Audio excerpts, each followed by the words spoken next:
हम सबके पास बहुत सारे ऐसे दोस्त होते हैं जिनके साथ हम बहुत सारी अपनी बातें शेयर करते हैं। ये अलग बात है कि आप उस पर अच्छी तरह यकीन करते हैं या फिर वो यकीन के काबिल है या नहीं। लेकिन हमारी कुछ ऐसी बातें होती हैं जो हमें किसी के साथ शेयर नहीं करनी चाहिए। अगर आप किसी के साथ अपने दिल की बातें शेयर करते हैं, वो कोई भी हो सकता है, आपका दोस्त हो सकता है या आपका फैमिली मेंबर हो सकता है, तो नेचुरली उसके और हमारे दरमियान एक ट्रस्ट सा बन जाता है। ये एक अच्छी बात है, इससे रिश्ता मजबूत होता है और हमारे दिल का बोझ भी हल्का होता है। इससे हमारी सेहत भी अच्छी रहती है। लेकिन आपकी कुछ ऐसी बातें हैं जो आपको ही पता होनी चाहिए। मैं इन बातों को बिल्कुल खुफिया रखने के लिए नहीं कह रहा हूँ, लेकिन ऐसी बातों को शेयर करने की भी जरूरत नहीं होती है। आपकी पर्सनल लाइफ आपकी लाइफ होती है, आपको ही जीना होता है। कोई कुछ नहीं कर सकता है जब तक आप अपने आप के लिए कुछ करना ना चाहें। इसलिए अपनी जिंदगी को दूसरों के लिए मजाक और अपने आप को मौजू बहस ना बनाएं। मैं आपको एक छोटी सी मिसाल देता हूँ। अगर आप किसी जगह पे जॉब करते हैं तो दोस्तों में जाकर आप ये कहते हैं कि यार मैं जहाँ जॉब करता हूँ जॉब तो बड़ी अच्छी है, लेकिन वहाँ पे सैलरी टाइम पे नहीं मिलती है। पहली बात तो ये होगी कि वहाँ पे कोई ऐसा दोस्त तो होगा नहीं जो आपकी सिफारिश आपके बॉस के साथ जाकर करेगा और आपको सैलरी टाइम पर मिल जाएगी। दूसरी बात ये होगी कि कोई ना कोई वहाँ से ये मशवरा देगा कि यार तू वहाँ से जॉब छोड़ और दूसरी जगह पे जॉब कर ले, वहाँ पे बड़ी बड़ी अच्छी जॉब मिल रही हैं। इससे क्या होगा कि आपके दिमाग में जॉब छोड़ने का आइडिया भी आ जाएगा और सैलरी की टेंशन तो आप पहले ही ले रहे हैं। अब इससे क्या होगा कि आपका स्ट्रेस बढ़ेगा, आप काम पे ध्यान नहीं दे सकेंगे। यही बातें आपके दिमाग में गर्दिश करती रहेंगी। इससे फायदा और नुकसान किसको हुआ?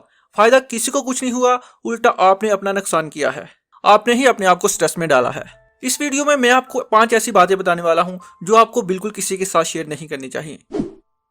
सबसे पहली बात है पर्सनल लाइफ। इन चीजों में जिनको मैं जाती तौर पर नफरत करता हूं वो है आपकी पर्सनल लाइफ। आप अपनी पर्सनल लाइफ को कभी किसी के साथ शेयर मत करें। अगर आप ऐसा करते हैं तो आप कभी अपने दोस्तों में नहीं बैठ सकेंगे। यहाँ पर एक छोटी सी मिसाल लेकर चलते हैं।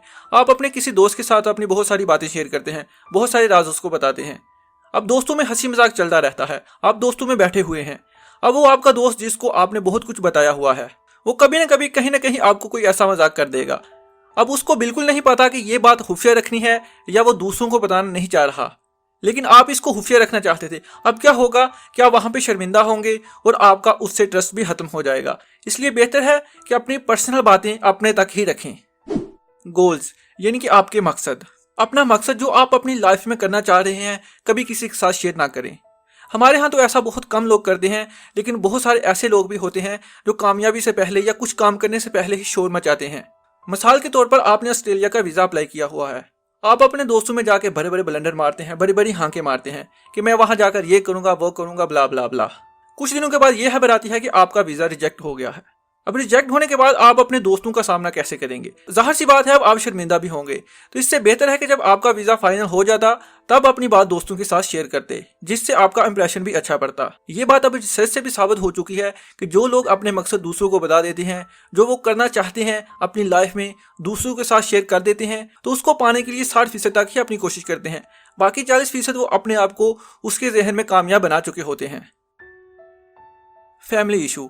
आजकल हर इंसान ही दुखी है, हर इंसान को कोई ना कोई मसला चल रहा होता है, लेकिन आपको अपने घर की बातें कभी किसी के साथ शेयर नहीं करनी चाहिए। यहाँ भी एक मिसाल लेकर चलते हैं कि एक लड़की शादी करके अपने ससुराल जाती है। वहाँ पे कुछ दिनों के बाद वहाँ पे उसे कुछ प्रॉब्लम हो जाती है। वो अपना फोन उठाती है और अपने दोस्त को किसी को फोन करती है। उसे बताती है कि उसका हस्बैंड अच्छा नहीं है, या सास अच्छी नहीं, या ससुर अच्छा नहीं है, या कोई भी ऐसी बात बताती है। कुछ दिनों के बाद सारा मसला हल हो जाता है। वो वहां पे हंसी खुशी रहने लगती है। लेकिन अब वो अपनी पूरी उम्र लगा देगी उस दोस्त को मुतमिन करने के लिए कि वो वहां पे खुश है। वो कभी भी नहीं मानेगी, क्योंकि आपने उसके जहन में ये पहले ही डाल दिया है कि मैं यहाँ पे खुश नहीं हूँ। अब वो लड़की लाजमी किसी के साथ ये बात शेयर करेगी आप वहां पे खुश नहीं हैं। इसकी कसूरवार आप खुद हैं, क्योंकि आपने खुद ही उसको फोन किया, अपनी जिंदगी के बारे में बताया और अपनी बातों को बहस के लिए पेश किया। गुड डीड्स यानी कि आपकी अच्छी बातें। आपने बचपन में पढ़ा ही होगा, नेकी कर दरिया में डाल। हमें हर वक्त अपने अच्छे काम दूसरों के साथ शेयर नहीं करने चाहिए। अच्छे काम करने चाहिए, इसमें कोई शक नहीं, लेकिन बार बार दूसरों के साथ शेयर करना ये आपकी अपनी पर्सनैलिटी को बुरा बनाता है। इससे क्या होता है कि दूसरा इंसान ये सोचता है कि ये इंसान अपनी तारीफ खुद कर रहा है, इसने कोई अच्छा काम किया है तो उसके ऊपर एहसान नहीं किया, वो अपने लिए किया है और उसके लिए जिसको इसने काम अच्छा करके दिया है। और आप दूसरों को यह बताने की बार बार कोशिश कर रहे होते हो कि मैं तुमसे अच्छा हूं। एक बार जिंदगी में याद रखिए कि जिंदगी एक ही जैसी नहीं चलती रहती है, उतार चढ़ाव आते रहते हैं। इसलिए बेहतर है कि पहले ही एहतियात से चलो। कभी इंसान की हालत देखकर उसका मजाक मत बनाओ, क्योंकि वक्त में इतनी ताकत है कि वो हर कोयले के टुकड़े को भी हीरे में तब्दील कर देता है। लास्ट है फाइनेंस। कभी किसी इंसान के साथ अपनी सैलरी और बैंक बैलेंस के बारे में शेयर मत करें। जाहिर सी बात है ऐसा बहुत कम लोग करते हैं, लेकिन फिर भी इस बात को लेकर एहतियात करनी चाहिए। मिसाल के तौर पर आप अपने किसी दोस्त को ये बताते हैं कि मेरा जेब खर्च इतना है और मैं 1 महीने में इतने पैसे बचा लेता हूँ, 4 महीने के बाद मैं एक नया मोबाइल लेने वाला हूँ। अब वो दोस्त जो आपको सुन रहा है वो ये देख रहा है कि इसका महीने का इतना खर्चा है और ये इसके पास इतने एक्स्ट्रा पैसे होते हैं। अगर दूसरे दोस्त को पैसों की जरूरत नहीं भी होगी तब भी उसके जहन में आएगा कि मैं इससे पैसे मांग लेता हूँ क्योंकि इसके पास एक्स्ट्रा पैसे हैं, 4 महीने के बाद तो ये मोबाइल लेगा, तब तक मैं इसको लेकर यूज कर सकता हूँ। जब वो इस चीज का आपके साथ जिक्र करेगा तो आपके पास दूसरी चॉइस होगी ही नहीं, क्योंकि पहले ही आप अपनी हालत बता चुके हैं। कमेंट में जरूर बताएं कि क्या आप अपनी बहुत ही पर्सनल बातें दूसरों के साथ शेयर करते हैं या नहीं। दोस्तों अगर ये वीडियो आपको अच्छी लगी है इसको लाइक और शेयर जरूर करें। अपना और अपने साथ साथ दूसरों का बहुत सारा ख्याल रखें। नेक्स्ट वीडियो तक के लिए अल्लाह हाफिज।